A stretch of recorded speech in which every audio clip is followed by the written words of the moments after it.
Hello guys, welcome back to this become English champion YouTube channel. My name is Ankush और आज हम read करेंगे the Hindu editorial और improve करेंगे अपनी इंग्लिश को। तो इस एडिटोरियल के थ्रू हम ग्रामर इम्प्रूव करेंगे, वोकैबुलरी, रीडिंग स्किल और अपने करंट अफेयर्स को। और आज का एडिटोरियल हमारा G7 समिट को लेकर है। तो होता क्या है समिट, अभी हम समझते हैं डिटेल में।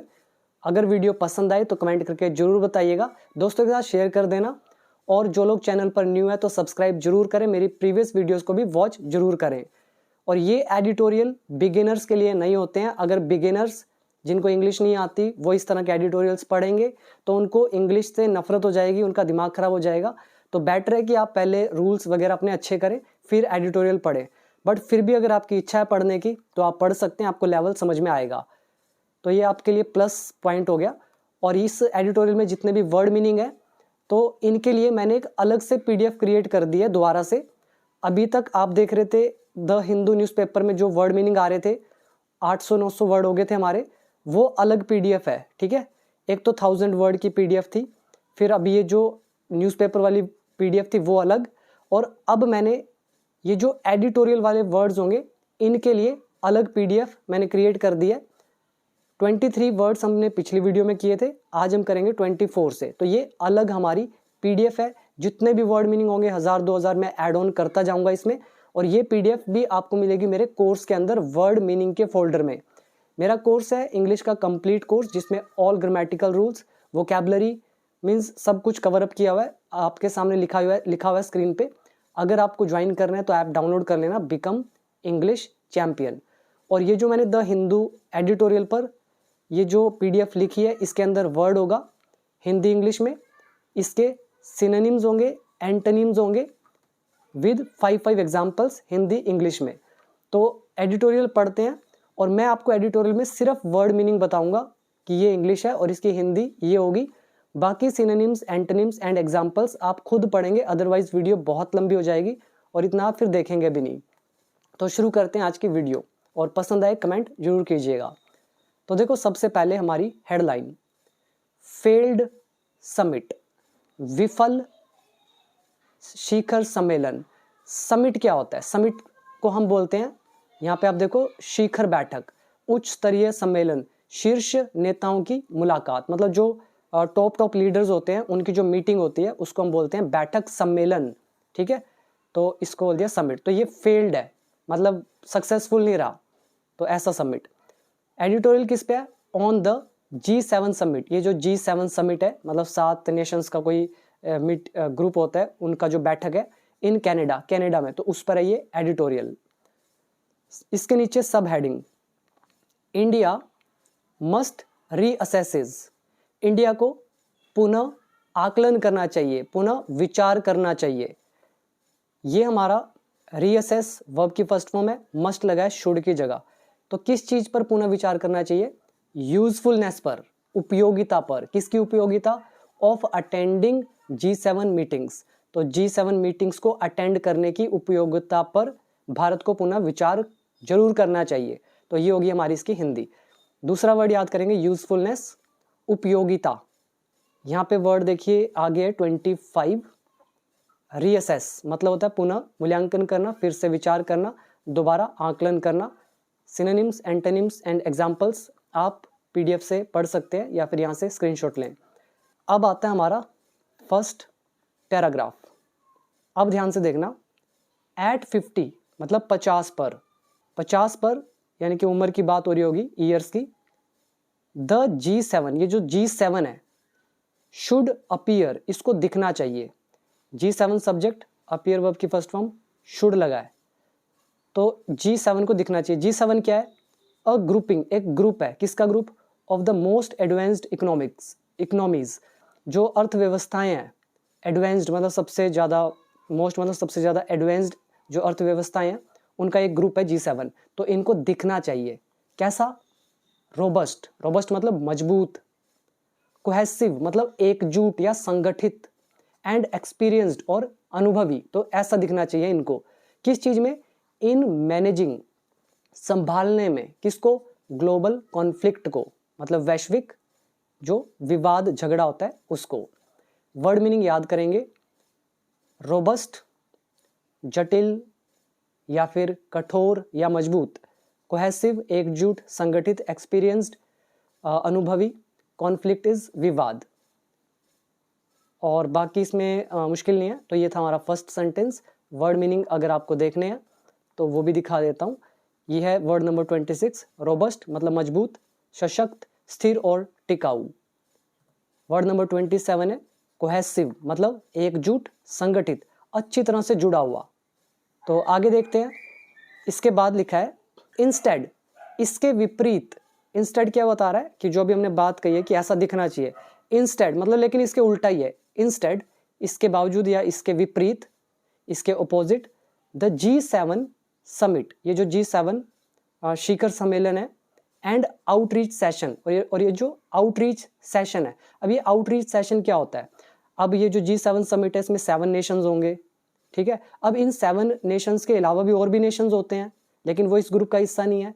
तो ये आउटरीच सेशन कौन सा होगा? जिसमें ये जो G7 वाला ग्रुप है इसके बाहर वाले जो देश होंगे तो उनकी जो एक मीटिंग होगी उसको बोलेंगे आउटरीच सेशन, ठीक है। एक होगी G7 वाले अलग, और इनके अलावा जो एक्स्ट्रा लोग होंगे जो इस ग्रुप का हिस्सा नहीं है तो उनके लिए एक अलग सेशन है, उसको बोला गया आउटरीच सेशन। तो कह रहे हैं जो G7 समिट है एंड आउटरीच सेशन है, कहाँ पे? इन कनानास्की, कनानास्कीज कनाडा, कनाडा में कोई जगह है ये यहाँ पे। तो इस G7 समिट और आउटरीच सेशन ने प्रेजेंटेड, प्रस्तुत किया, ये सब्जेक्ट है, प्रेजेंटेड वर्ब की सेकंड फॉर्म पास्ट इंडेफिनिट। क्या प्रस्तुत किया? अ डिसयूनाइटेड, एक डिसयूनाइटेड मतलब बटी हुई, एंड इनइफेक्टिव फोर्स और अप्रभावशाली ताकत को। अब ये जो G7 समिट है तो इनको क्या प्रेजेंट करना चाहिए कि हम यूनाइटेड है और इफेक्टिव है, प्रभावशाली है और एकजुट है, लेकिन ये इन्होंने क्या प्रस्तुत किया कि ये डिसयूनाइटेड है मतलब बटे हुए हैं, और ये इनइफेक्टिव है मतलब प्रभावशाली नहीं है। तो ऐसी ताकत को इन्होंने प्रेजेंट किया। इन द फेस ऑफ मतलब के सामने, किसके सामने? Some of the most testing conflicts, conflicts मतलब संघर्ष, विवाद, झगड़े, और टेस्टिंग का मतलब है यहाँ पे जिसको आप बोलते हैं चुनौतीपूर्ण, ठीक है।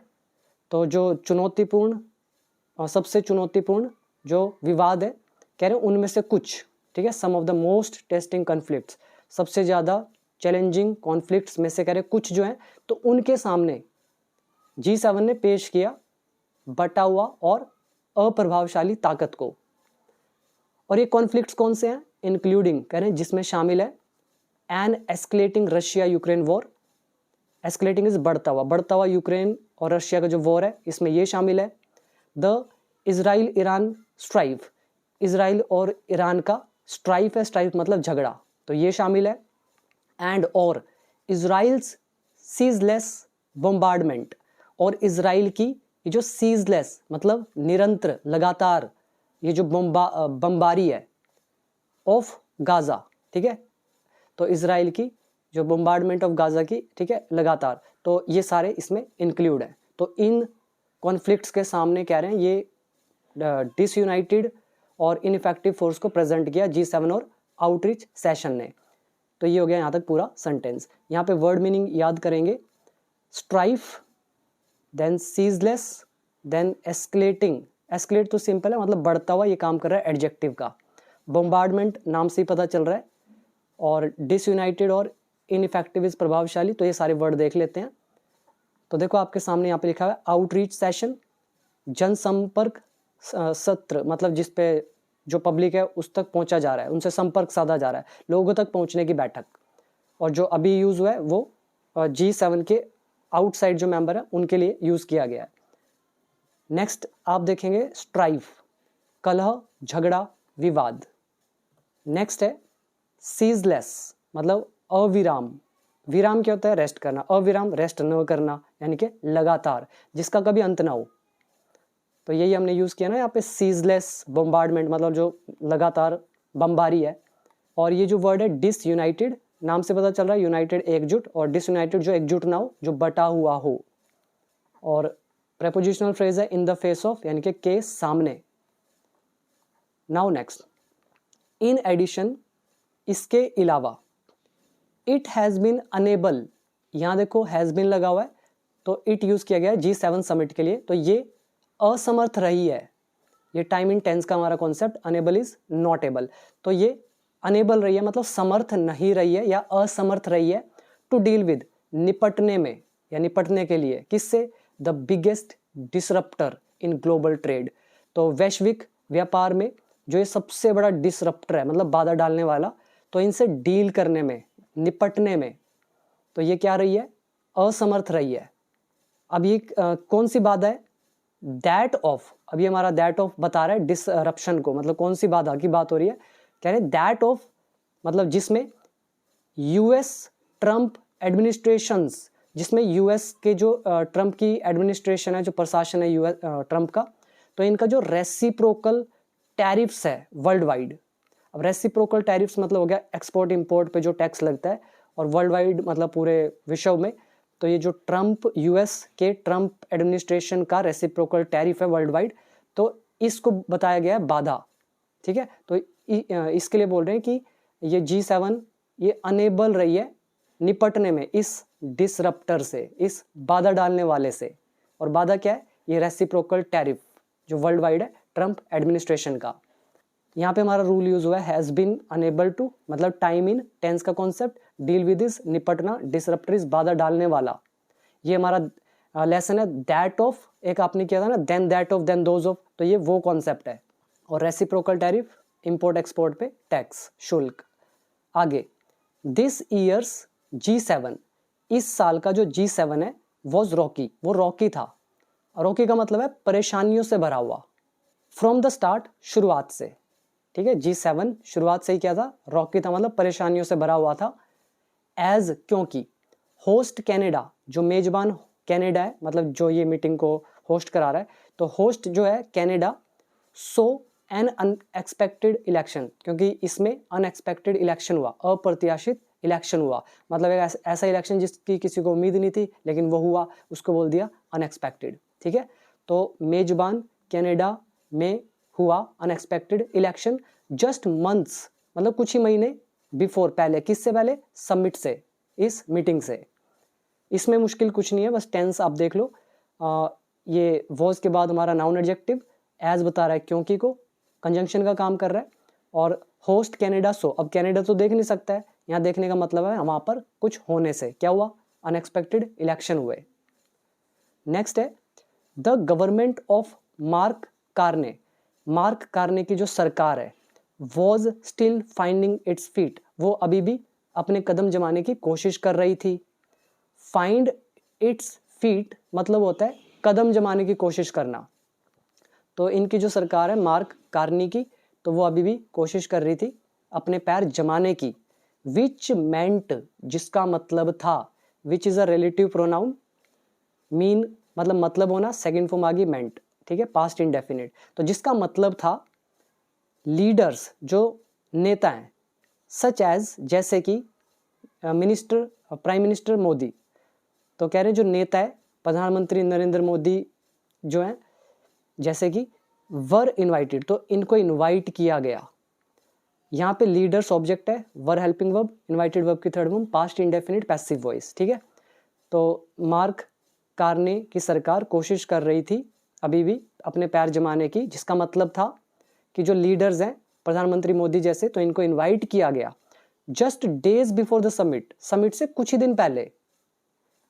तो ये हो गया पूरा, इसमें मुश्किल कुछ नहीं है, वर्ड याद करने हैं। तो फर्स्ट है रॉक की मतलब परेशानियों से भरा हुआ, और पत्थर से बना हुआ है वर्ड, रॉक पत्थर, चट्टान, वहीं से बना है वर्ड। और फाइंड इट्स फीट्स, फीट अपने पैर जमाने की कोशिश करना, मीन इज मतलब होना, और इसमें ऐसा मुश्किल कुछ नहीं है, बस हमारे टेंसेस का ज़्यादा यूज़ है। इसके बाद है अप हेवल्स। अप हेवल्स क्या होता है, अच्छा वर्ड है, मतलब उथल पुथल, उतार चढ़ाव को बोलते हैं। यहाँ पे देखो अप हेवल्स मतलब उथल पुथल, आकस्मिक, बड़ा परिवर्तन या अशांति। ये आप देख लेना सिनोनिम एंटोनिम, एग्जाम्पल आपके सामने है, हम यहीं से पढ़ते हैं सीधा। कहने हैं जो ये अप हेवल्स हैं, उथल पुथल जो है, इन यूएस के फॉरेन एंड ट्रेड पॉलिसी में, मतलब जो ये विदेशी और व्यापार नीति जो है, ठीक है, यूएस की, तो कह रहे हैं इसमें जो ये उथल पुथल है, have also caught the grouping of ground. अब ये बहुत लोगों को समझ ही नहीं आएगा और ऑब्वियसली आ भी नहीं सकता है क्योंकि ये सारा खेल वर्ड मीनिंग का है। ये हमारा एक वर्ड है catch of guard, catch someone of guard. इसका मतलब होता है किसी को अचानक से चौंका देना, ये हमारा मुहावरा होता है, ठीक है, चौंका देना। अब आप सिंपल पढ़ते हो तो कोई भी इसका मतलब नहीं निकाल सकता है, इंक्लूडिंग मी, ठीक है, तो कोई भी नहीं निकाल सकता अगर आपको पता ना हो। तो अपहीवल्स जो उथल पुथल है यूएस की फॉरेन एंड ट्रेड पॉलिसी में, have also caught the grouping of guard. ये जो ग्रुपिंग है मतलब G7 जो है, तो इनको क्या कर दिया है, चौंका दिया है। तो इसको वर्ड मीनिंग में हम देख लेते हैं।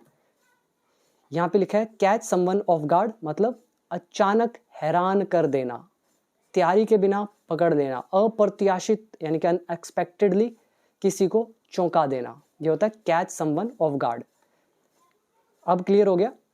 इसके बाद देखो यहाँ सेमी कॉलन लगाया हुआ, कॉलन के बाद जो हम स्टेटमेंट दे रहे हैं तो ये बता रहे हैं कि भाई कैसे चौंकाया, एडिशनल इंफॉर्मेशन दे रहे हैं, एम्फेसाइज कर रहे हैं, तो हमने कॉलन का यूज किया। तो किस चीज ने चौंकाया है, पहले टेंस देखो कि जो ये अपहेवल्स हैं ये हो गया हमारा सब्जेक्ट, जो उथल पुथल है। फिर हैव लगे हेल्पिंग वर्ब, कॉट यहाँ पे वर्ब की third form present perfect active voice. अब ये बता रहे हैं कि कैसे चुकाया है, जो ये US president Donald Trump's pivot जो है, पिविट का मतलब होता है सपोर्ट, ठीक है, एक तरह से सपोर्ट बोलते हैं, एक टर्निंग पॉइंट होता है ये, इसको पिविट बोलते हैं, पिविट, ठीक है, पिविट पॉइंट होते हैं। तो जिसको देखना है वर्ड मीनिंग में तो वो यहाँ भी देख सकता है, लेकिन जो अभी यूज़ हो रहा है इसका सेंस थोड़ा अलग है। इसको बोलते हैं मुख्य केंद्र बिंदु, घूमने का आधार, किसी चीज़ को घुमाने का या बदलने का बिंदु। जैसे स्टॉक मार्केट में ये सपोर्ट है, ये रेजिस्टेंस है, यहाँ से क्या होगा, यहाँ से मुड़ जाएगा, यहाँ से क्या होगा, यहाँ से ऐसे मुड़ जाएगा, यहाँ से क्या होगा, ऐसे मुड़ जाएगा। तो ये क्या कहलाएंगे, पिविट पॉइंट, ठीक है। तो ऐसे ही यूएस प्रेसिडेंट डोनाल्ड ट्रंप का जो पिविट है, लेकिन यहाँ पिविट नाउन का काम कर रहा है, इसका एक्चुअली में मतलब क्या है, जो उसका झुकाव है, ठीक है, उनका झुकना, उनका सपोर्ट। तो झुकाव कहाँ पे, टू रशिया, रशिया की तरफ जो उनका झुकाव है, किस चीज पर, ऑन यूक्रेन क्राइसिस पर, यूक्रेन संकट, ठीक है, यूक्रेन संकट पर जो रशिया की तरफ जो प्रेसिडेंट डोनाल्ड ट्रंप का जो झुकाव है। तो एक ये चीज है। दूसरी एंड एम्बिगस अप्रोच, और ये जो अस्पष्ट रवैया है, दृष्टिकोण है। एम्बिगस क्या होता है, जिसके डुअल मीनिंग निकलते हो, दो मतलब निकलते हो। तो जो दो मतलब जिसके निकलेंगे तो क्या होएगा, तो अस्पष्ट होगी वो चीज, अनक्लियर होगी, उसे बोलते हैं एम्बिगस, ठीक है। अप्रोच इज रवैया या दृष्टिकोण, नजरिया। और ये जो एम्बिगस अप्रोच है मतलब अनक्लियर रवैया जो है टू चाइना, चाइना की तरफ, हैव बीन पर्टिकुलरली नोटेड, तो इनको खास तौर पर नोट किया गया है। तो यही दो चीज़ों की बात हो रही है, एक तो रशिया की तरफ जो उसका झुकाव है यूक्रेन क्राइसिस पर, और ये जो अनक्लियर अप्रोच है चाइना की तरफ, तो इनको नोट किया गया। और ये किसकी है, प्रेसिडेंट डोनाल्ड ट्रंप की। तो इसी को कह रहे हैं ये जो उथल पुथल है, तो इसने ग्रुपिंग को क्या किया है, कॉट ऑफ गार्ड, मतलब चौंका दिया है। तो ये है इसका एग्जैक्ट मतलब। थोड़ा मुश्किल है बट समझ में आया होगा। तो इसमें वर्ड मीनिंग देख लो, जैसे ये 34 एम्बिगस मतलब अस्पष्ट, द्विअर्थी जिसके दो अर्थ निकलते हो, जिसका मतलब साफ ना हो। ये वर्ड काफ़ी बार बताया वैसे मैंने आपको। और टेंस देखो, हैव बीन लगा है, नोटेड वर्ब की third form, present perfect tense, passive voice का। आगे है इन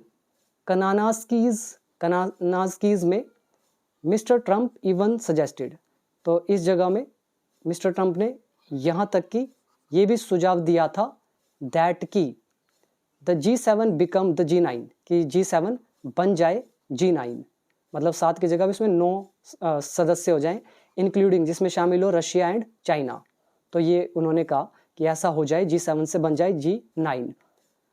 फिर लिख रहा है much to the chagrin of other leaders, जिससे जो अदर लीडर्स थे वो नाखुश थे या नाखुश हो गए, इंक्लूडिंग जिसमें शामिल थे यूक्रेन के president, who was a special invitee, जो कि एक स्पेशल इन्वाइटी थे, मतलब जिनको स्पेशली इन्वाइट किया गया था, तो वो ये थे। तो इनको ज़्यादा हैरानी हुई है, इसलिए यहाँ पे अलग से लिखा गया है। यहाँ पे पहले तो ये समझो, much to the chagrin of, ये हमारा एक ईडियम होता है, मुहावरा, और इसका मतलब क्या होगा? यहाँ पे देखो, much to the chagrin of, बहुत निराशा के साथ, किसी की खोज या मतलब किसी की खिज या शर्मिंदगी के लिए, या किसी को खेद या दुख पहुंचाते हुए। तो सीधा मतलब है जहां पर भी आएगा, इसका मतलब है किसी को दुख तो पहुंचाया है, वो नाखुश है, ठीक है, किसी को झंझनाहट हो जाती है, वो बोलते हैं। सो जब भी ये आपको दिखेगा much to the chagrin of, इसका मतलब ही होगा किसी कोई बंदा इससे नाखुश है, वो इससे जल रहा है थोड़ा अंदर, उससे खिंच रहा है, तो इसलिए सीधा सीधा लिखते हैं much to the chagrin of other leaders. तो इस चीज़ से क्या हुआ है कि G7 को G9 बना दिया जाए, जो अदर लीडर्स हैं वो नाखुश हो गए हैं, जिसमें यूक्रेन के प्रेसिडेंट भी शामिल है खास तौर पर, जिनको इनवाइट किया गया था। Next one, mister Trump's volt face. Mister Trump का जो ये वोल्ट फेस है, वोल्ट फेस का मतलब है यू टर्न। वोल्ट फेस एक फ्रेंच वर्ड है जिसका मतलब होता है यू टर्न लेना, ठीक है, पलटाव, 180 डिग्री टर्न हो जाना। तो ये जो ट्रम्प का पलटाव है, फ्रॉम इस चीज से और इस चीज तक, तो कहां से कहां तक? प्रोक्लेमिंग से। प्रोक्लेम का मतलब होता है दावा करना, घोषणा करना, ढिंडोरा पीटना। तो ये जो ढिंडोरा पीटने से लेकर कहां तक? सपोर्ट करने तक। अब ढिंडोरा कौन सा पीट रहे थे? टू बी, होने का। क्या होने का? Peace time president. तो पीस टाइम प्रेसिडेंट होने का ढिंडोरा पीटने से लेकर एक्टिवली, मतलब पूरे सक्रिय रूप से सपोर्ट करना किसको? इजराइल के अग्रेशन को, इजराइल का जो ये आक्रामकता है, तो इसको सपोर्ट करने तक का जो ये ट्रम्प का वोल्ट फेस है, जो ये यू टर्न है, वॉज अनदर इशू। ये अलग मुद्दा था, ठीक है, ये दूसरा मुद्दा था। तो ये हमारा आपको समझ में आया, ये फ्रॉम एंड टू कैसे लिखा, मैंने आपको ब्रेक करके दिखाया है। वर्ड याद कर लेंगे, वोल्ट फेस, प्रोक्लेम, और इसमें मुश्किल कुछ नहीं है। यहाँ पे देखिए, ये है हमारा वर्ड वोल्ट फेस, मतलब पूर्ण रूप से पलट जाना, पूरी तरह से पलट जाना, 180 डिग्री का यू टर्न लेना, पूरी तरह से रुख या राय बदल लेना, वोल्ट फेस।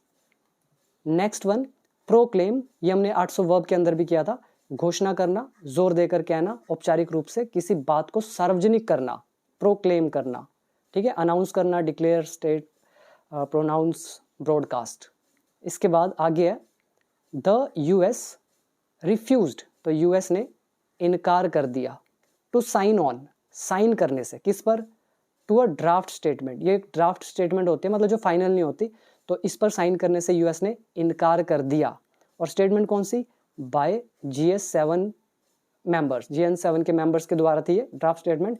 तो इस पर दैट, तो जिसने, अब ये दैट रिलेटिव प्रोनाउन है, यूज किया गया इस स्टेटमेंट के लिए, बयान के लिए। तो दैट, जिसने, कोल्ड फॉर मतलब अपील की थी। कॉल फॉर होता है आह्वान करना, अपील करना, रिक्वेस्ट करना। अपील की थी किस चीज की? मतलब इस स्टेटमेंट में ये कह रहे थे कि, क्या कह रहे थे? रिक्वेस्ट कर रहे थे, अपील कर रहे थे डी एस्केलेशन की, मतलब तनाव को कम करने की, ये जो तनाव और संघर्ष है इसको कम करने की, और एनी क्रिटिसिज्म और ऑफ इजराइल की जो भी आलोचना वगैरह है और तनाव या वो है संघर्ष, उसको कम करने की, ठीक है, इसके लिए कॉल फॉर किया गया था, मतलब आह्वान किया गया था, अपील की गई थी। एंड और पुश्ड फॉर, और जोर दिया गया था, अ स्टेटमेंट, एक बयान पर। कौन सा बयान? दैट, जिसने, कंडेम्ड ईरान, ईरान की निंदा की। दैट अगेन यहाँ पर रिलेटिव प्रोनाउन है, यूज किया गया इस स्टेटमेंट के लिए। अब देखो, US refused, past indefinite, that is relative pronoun, that subject का भी काम कर रहा है, कॉल फॉर सेकेंड फॉर्म आ गई तो past indefinite, that again relative pronoun, condemn मतलब आलोचना करना, निंदा करना, सेकेंड फॉर्म तो पास्ट इंडेफिनिट टेंस। पूरा मतलब यूएस ने इनकार कर दिया था, या इनकार कर दिया साइन करने के लिए ड्राफ्ट स्टेटमेंट पर GS7 के मेंबर्स के जो द्वारा थी, जिसमें अपील की गई थी ये जो इजराइल की कोई भी आलोचना है या फिर जो तनाव संघर्ष है उसको कम करने की, और जोर दिया था एक बयान पर जिसमें ईरान की निंदा की गई थी। तो ये है पूरा मतलब। वर्ड मीनिंग में आए तो ये देखो, डी एस्केलेशन क्या होता है? डी एस्केलेशन तनाव या संघर्ष को कम करना। स्थिति को शांत करना, झगड़ा या टकराव को धीरे धीरे हल करना। नेक्स्ट वर्ड है कंडेम, मतलब निंदा करना, कड़ी आलोचना करना, किसी गलत काम के खिलाफ खुलकर विरोध प्रकट करना। Now next, mister Trump's early exit, कह रहे हैं मिस्टर ट्रम्प का जो पहले ही एग्जिट हो जाना है, निकल जाना जो है, डेल्ट अनदर ब्लो, तो इसने एक और झटका दिया। डील अ ब्लो, ये हमारा एक इडियोमेटिक एक्सप्रेशन होता है जिसका मतलब होता है झटका देना। तो ट्रम्प का जो अर्ली एग्जिट है मतलब जल्दी से एग्जिट कर जाना, तो ये इसने भी क्या किया, डेल्ट अनदर ब्लो, एक और झटका दिया। ये वर्ड आप याद करेंगे, डील अ ब्लो, गहरी चोट पहुंचाना, किसी को बड़ा नुकसान या झटका देना, किसी चीज को गंभीर रूप से प्रभावित करना। डील का सेकंड फॉर्म डेल्ट। नेक्स्ट है इवेंचुअली, आखिरकार। The GS was unable to issue, जो ये G7 है ये असमर्थ था, ठीक है, अनेबल था जारी करने के लिए। किस चीज को, a joint statement. Joint statement होता है संयुक्त बयान, मतलब सब मिलकर जो स्टेटमेंट दे, ज्वाइंट स्टेटमेंट, तो वो इशू करने के लिए क्या था, असमर्थ था G7। और किस चीज पर बयान थे, ऑन की इश्यूज, मुख्य मुद्दों पर। एंड और अ चेयर्स समरी वॉज इशूड, और जो एक चेयर समरी है वो जारी की गई, इशू की गई। अब ये चेयर समरी क्या होती है आप गूगल करना, आप डिटेल में पढ़ लोगे, समझ में आएगा अच्छे से। तो एक जो चेयर समरी है, मतलब 7 मेंबर्स हैं, देश हैं, उनको कोई तो अध्यक्षता करेगा उसकी, तो जो अध्यक्ष जो होता है उसकी जो समरी है, अध्यक्ष के द्वारा शायद स्टेटमेंट होती है, ठीक है, तो वो जो समरी है वॉज इशूड, तो वो जारी की गई। To deal with the crisis at hand, मतलब जो सामने जो क्राइसिस है, जो सामने संकट है, तो उससे डील करने के लिए, निपटने के लिए चेयर समरी इशू की गई। यहाँ पे ये ऑब्जेक्ट है, इशूड वर्ब की third form past indefinite passive voice, ठीक है। अब मतलब निकालो, कह रहे हैं आखिरकार G7 जो है ये असमर्थ था मेन मुद्दों पर एक ज्वाइंट स्टेटमेंट को इशू करने के लिए, और जो चेयर समरी है वो जो संकट है सामने या मौजूदा संकट जो है इससे निपटने के लिए चेयर समरी इशू की गई। ये है इसका मतलब। अब वर्ड देख लो यहाँ पे, एट हैंड मतलब होता है निकट या समीप में, अभी सामने मौजूद। हम ये भी बोलते हैं ना, my exams are at hand, मतलब मेरे एग्जाम जो हैं वो अभी सामने है, समीप है, निकट है, तो वही होता है एट हैंड। एग्जाम्पल पढ़ना क्लियर होगा। वर्ड मीनिंग देख लो, ये पहले नॉट एबल वाला लेसन आ गया। इशू मतलब जारी करना, डील विद निपटना, ज्वाइंट स्टेटमेंट संयुक्त बयान मतलब सबका मिलाकर बयान, की इश्यूज मतलब मेजर इश्यूज जो मेन मुद्दे हैं, क्राइसिस संकट, एट हैंड मतलब सामने मौजूद, निकट। तो यहाँ तक क्लियर हुआ। तो ये सब मतलब किया गया अलोंग विद स्टेटमेंट्स, स्टेटमेंट्स के साथ, बयान के साथ, मतलब ये भी बयान थे वहाँ पे, ठीक है, ये अलोंग विद स्टेटमेंट्स। तो एक तो देखो अनेबल थे वो इशू करने में ज्वाइंट स्टेटमेंट को की इश्यूज पर, फिर दूसरी तरफ उन्होंने चेयर समरी जो है वो इशू करी निपटने के लिए अलोंग विद स्टेटमेंट्स, तो ये स्टेटमेंट्स भी इशू करी, मतलब वहाँ पे थी कौन से बयान थे, on less divisive issues. Divisive मतलब हो जाता है जिसको आप बोलते हैं जिसको आप डिवीजन बोलते हैं ना, विभाजन करना, अलग अलग करना, डिवीजन से बना हुआ डिविजिव, ठीक है, डिविजिव हो गया विभाजनकारी, जिन जो अलग अलग हो जाते हैं। कह रहे जो कम डिविजिव इश्यूज हैं तो इन पर जो बयान है तो वो भी वहां पर थे। जैसे कि पहले एक वर्ड देख लो, इसको ना क्लैरिटी मिल जाएगी आपको। डिविजिव मतलब हो जाएगा विभाजनकारी, ठीक है, फूट डालने वाला, जो लोगों को आपस में बांट दे, डिवीजन से बना है डिविजिव। तो कह रहे हैं फलतः या आखिरकार G7 नॉट एबल था इशू करने में ज्वाइंट स्टेटमेंट को की इश्यूज पर, और एक जो चेयर समरी है डील करने के लिए क्राइसिस जो है सामने, तो वो इशू किए गए।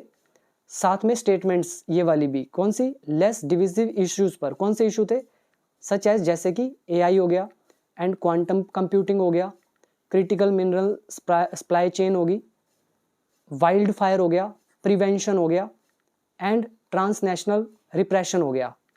तो इन सब पर, ठीक है, तो ये छोटे छोटे कह रहे मुद्दे हैं, और डिविजिव मतलब विभाजनकारी इश्यूज जो है छोटे छोटे, तो इन पर ही स्टेटमेंट मतलब दी गई। क्वांटम कंप्यूटिंग आप जानते होंगे, एक क्रिटिकल मिनरल, इनमें वर्ड मीनिंग कुछ नहीं है। वाइल्ड फायर जानते हो, जंगल की आग, प्रिवेंशन बचना। ट्रांसनेशनल रिप्रेशन, ये अच्छा वर्ड है। रिप्रेशन मतलब होता है दमन, उत्पीड़न, दबाना। जैसे आप दूसरे देश में जा रहे हो, वहाँ पर आपको धमकी दी जा रही है, आपको दबाया जा रहा है, उसको बोलते हैं रिप्रेशन। और ट्रांसनेशनल है तो मतलब अंतर्राष्ट्रीय जो ये दमन है। तो ऐसे डिविजिव इश्यूज थे, बट लेकिन नॉट ऑन टेररिज्म, लेकिन आतंकवाद पर कोई स्टेटमेंट नहीं थी। एज जैसा कि इंडिया हैड होप्ड, इंडिया ने आशा की थी। नाउ नेक्स्ट है परहैप्स, शायद, द मोस्ट प्रोडक्टिव पार्ट, कह रहे जो सबसे प्रोडक्टिव पार्ट, मतलब प्रोडक्टिव होता है फलदायी, जिससे कुछ निकले। तो कह रहे शायद जो मोस्ट, सबसे ज़्यादा फलदायी जो हिस्सा था of mister Modi's trip, Modi के ट्रिप का, वो था। तो क्या था वो मतलब वो productive part? His meeting with mister Carney, mister Carney के साथ मीटिंग। तो पहला ये था एक प्रोडक्टिव पार्ट। एंड और द डिसीजंस, और दूसरा था फैसले, डिसीजंस। तो ये थे दो प्रोडक्टिव पार्ट। और फैसले कौन से? टू रिस्टोर, रिस्टोर करने के मतलब पुनः स्थापित करने के। एंड टू रिसेट टाइज, और जो टाइज है मतलब संबंध है, उनको रिसेट करना मतलब सामान्य करना दोबारा से। तो ये दो डिसीजंस थे। तो ये थे प्रोडक्टिव पार्ट मोदी के ट्रिप के। अब आपको समझ में आया ट्रांसलेशन? तो शायद सबसे ज़्यादा फलदायी पार्ट मोदी के ट्रिप के थे मिस्टर कार्ने के साथ मीटिंग, और फैसले, कौन से फैसले? रिस्टोर करने के, पुनः स्थापित करने के। किसको? Indian and Canadian high commissioners को। और दूसरा कौन सा डिसीजन? रिसेट करने के मतलब पुनः सामान्य करने के, नॉर्मल करने के टाइज को, संबंधों को। कौन से संबंध? रप्चर्ड, टूटे हुए। और किस पर टूटे थे? ओवर द निजार केस, ये जो निजार केस को लेकर। तो इस पे जो रप्चर्ड थे, टूटे हुए थे, तो इस पर। हाउएवर, हालांकि the Carney government has not demonstrated any change, तो इन्होंने कह रहे हैं कि हालांकि कार्ने की जो गवर्नमेंट है, इसने कोई भी चेंज नहीं दिखाया इन इट्स पोजीशन, अपनी स्थिति में। ऑन द केस, केस पर, कौन सा केस? ये निजार केस पर। तो इन्होंने कोई भी मतलब अपनी पोजीशन में बदलाव नहीं डेमोन्स्ट्रेट किया, दिखाया। या और ऑन एक्शन, या फिर एक्शन, कार्यवाही जो है अगेंस्ट, किसके खिलाफ? खालिस्तानी एक्सट्रीमिज्म। एक्सट्रीमिज्म हो गया उग्रवाद, और एक्सट्रीमिस्ट होता है उग्रवादी। तो ये जो खालिस्तानी उग्रवाद है, तो इनके खिलाफ जो एक्शन है, कार्यवाही जो है, और ये जो निजार केस है, तो इस पे इनकी जो पोजीशन है उसमें कोई भी चेंज को डेमोन्स्ट्रेट नहीं किया। मोर ओवर, इसके अलावा द G7 स्टेटमेंट, जो G7 की स्टेटमेंट है, किस चीज पर? ऑन ट्रांसनेशनल रिप्रेशन पर, TNR, मतलब जो अंतरराष्ट्रीय जो दबाया जाता है, दमन किया जाता है, ठीक है, उत्पीड़न किया जाता है, तो इस पर जो G7 की स्टेटमेंट है, does not name any country. तो इसने मतलब किसी भी कंट्री का नाम नहीं है। बट लेकिन इज पॉइंटेड, लेकिन ये इंगित है, मतलब ये इशारा करती है। पॉइंटेड बता रहा है, इंगित है, उस तरफ है। किस तरफ इशारा कर रही है ये G7 की स्टेटमेंट? नाम तो नहीं था किसी कंट्री का, लेकिन इशारा करती है किस पर? इन इट्स रेफरेंस, अपने संदर्भ में इशारा करती है। किसकी तरफ? टू एलिगेशंस, आरोपों की तरफ। कौन से आरोप?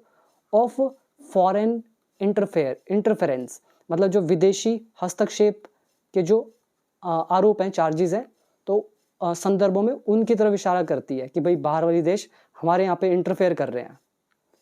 एंड TNR, और TNR पर मतलब ये जो ट्रांसनेशनल रिप्रेशन है, इन पर, ठीक है, ये दो चीज। और कौन सा? ये मेड बाय कनाडा, तो ये एक्चुअली कनाडा के द्वारा किए गए हैं अगेंस्ट इंडिया, इंडिया के खिलाफ। तो ये मतलब एकदम क्लियर नहीं थे, लेकिन इनके रेफरेंस में थे। तो इंडिया के खिलाफ एज वेल एज साथ ही साथ चाइना के खिलाफ, रशिया के खिलाफ एंड ईरान के खिलाफ। यहां तक क्लियर हुआ? इसमें वर्ड देखो, प्रोडक्टिव मतलब फलदायी, परहैप्स शायद, रिस्टोर पुनः स्थापित करना, रिसेट दोबारा से सामान्य बनाना, टाइज संबंध, रप्चर्ड टूटा हुआ, हाउएवर का लेसन है हालांकि, डेमोन्स्ट्रेट चेंज बदलाव जो है उसको शो करना, दर्शाना, दिखाना, और एक्शन इज कार्यवाही, एक्सट्रीमिज्म उग्रवाद, मोर ओवर मतलब और आगे, और रिप्रेशन इज दमन, इसके अलावा रेफरेंस इज संदर्भ, एलिगेशंस इज आरोप, फॉरेन इंटरफेरेंस विदेशी हस्तक्षेप, ये है इसके अंदर वर्ड। अभी देखते हैं आगे। और जो लोग आप में से इंग्लिश सीखने के लिए इंटरेस्टेड है, डेफिनेटली आप कोर्स को कंसिडर कीजिएगा, आपको बहुत हेल्प होगी आपकी इंग्लिश में, ऑलमोस्ट सारी इंग्लिश आपको आ जाएगी। ठीक है, ऐप डाउनलोड करना बिकम इंग्लिश चैंपियन, उसके अंदर मेरी सारी पीडीएफ्स, वीडियोस, इन फ्यूचर जो वीडियोस आएंगी वो भी सब ऐड होंगी। और बाकी फ्री वीडियोस यूट्यूब पे है ही है, वो तो आप देख ही रहे हैं। यूट्यूब का वीडियोस अलग है, कोर्स का वीडियोस टोटली अलग है। तो ऐसा मत सोचना जो मैं यूट्यूब पे पढ़ा रहा हूँ वो वहीं पर है, ऐसा नहीं है। वहाँ पे इंग्लिश सिखाता हूँ जो आपको न्यूज़पेपर, एडिटोरियल, स्पीकिंग, राइटिंग में हेल्प करेगा, कंप्लीट इंग्लिश। तो लिंक है नीचे डिस्क्रिप्शन बॉक्स में। आगे लिखा है गिवन द आउटकम्स। तो आउटकम्स को देखते हुए, ये हमारा गिवन का चैप्टर है, वीडियो नंबर 249 या 250 में हमने किया था कंप्लीट चैप्टर, गिवन कैसे यूज होता है आपके सामने है। तो एक एक कॉन्सेप्ट वही आ रहा है जो हमने सीखा हुआ है, बाकी सीखना आपका जिम्मेदारी। गिवन द आउटकम्स, रिजल्ट्स को देखते हुए, द गवर्नमेंट मस्ट रिव्यू, सरकार को समीक्षा करनी चाहिए, रिव्यू करना चाहिए। तो मस्ट आ गया शुड की जगह, रिव्यू हिंदी बोलते हैं समीक्षा करना, मतलब दोबारा से जांचना, तो उसको समीक्षा करनी चाहिए। किसकी? The utility of India's participation, India की जो भागीदारी है उसकी उपयोगिता की, उसकी यूटिलिटी की, उसकी यूटिलाइजेशन की। किस में? इन द जीएस प्रोसेस में। मतलब भी जो आउटकम जो ये सब हो रहा है इसको देखते हुए तो सरकार को मतलब रिव्यू करना चाहिए कि क्या भारत को पार्टिसिपेट करना चाहिए जो इसके लिए उपयोगी हो जीएस प्रोसेस में। ठीक है, G7 प्रोसेस में। तो ऐसा। इसके बाद last sentence, to have the prime minister travel, प्रधानमंत्री से यात्रा करवाना मोर देन 11,000 किलोमीटर्स, 11,000 किलोमीटर से भी ज़्यादा की यात्रा करवाना, टू एड्रेस, संबोधित करने के लिए, किसको? वन आउटरीच सेशन, एक आउटरीच सेशन को। आउटरीच सेशन ऊपर बताया था, तो इनको एड्रेस करने के लिए इतनी मतलब इतना लंबा ट्रैवल करवाना प्रधानमंत्री से। और ये आउटरीच सेशन कौन सा है? Of a fractious summit. Fractious summit का, अब ये फ्रैक्चुअस क्या होता है? फ्रैक्चुअस मतलब झगड़ालू, झगड़ालू मतलब जहाँ पे लोगों के विचार नहीं मिल रहे हैं, एक दूसरे से डिसएग्रीमेंट में है। ठीक है, तो यूएस का ईरान से नहीं बन रहा, ईरान का इजराइल से नहीं बन रहा, रशिया का यूक्रेन से नहीं बन रहा, तो ऐसा समिट, ऐसी जो बैठक है उसको बोल दिया गया फ्रैक्चुअस मीटिंग या फ्रैक्चुअस समिट। झगड़ालू मीटिंग का ये जो आउटरीच सेशन है, तो इसको संबोधित करने के लिए इतना ट्रैवल करना, कह रहे मे नॉट बी, ये नहीं हो सकता है। क्या नहीं हो सकता है? द मोस्ट ऑप्टिमल यूज, सबसे ज्यादा बढ़िया वाला यूज नहीं हो सकता है। किसका use? Of India's resources, Bharat के संसाधनों का। तो वहाँ पे बहुत ज़्यादा पैसा लगेगा जाने में, जो भी लगेगा रिसोर्सेज लगेंगे, तो उनका सही यूज़ नहीं है। ठीक है, उचित यूज़ नहीं है, ऑप्टिमल यूज़ नहीं है। तो वही कह रहे हैं मे नॉट बी, ये नहीं हो सकता है ऑप्टिमल यूज़। तो ये था हमारा आज का एडिटोरियल। उम्मीद करता हूँ काफ़ी कुछ आपने सीखा होगा। तो आज मैंने थोड़ा सा स्पीड पढ़ाया है, प्रीवियस वीडियोज़ में थोड़ा टाइम ज़्यादा लग रहा था, इसलिए आज थोड़ा सा लंबा खींचा है। और रूल आपको वैसे एक्सप्लेन मैंने करे, वोकैबुलरी बताई और रीडिंग स्किल आपको समझ में आया। और इंग्लिश सीखना है तो डाउनलोड कर लो become English champion app, link है नीचे डिस्क्रिप्शन बॉक्स में। मिलते हैं नेक्स्ट वीडियो में हमारी अगली न्यूज़ के साथ। Thank you so much.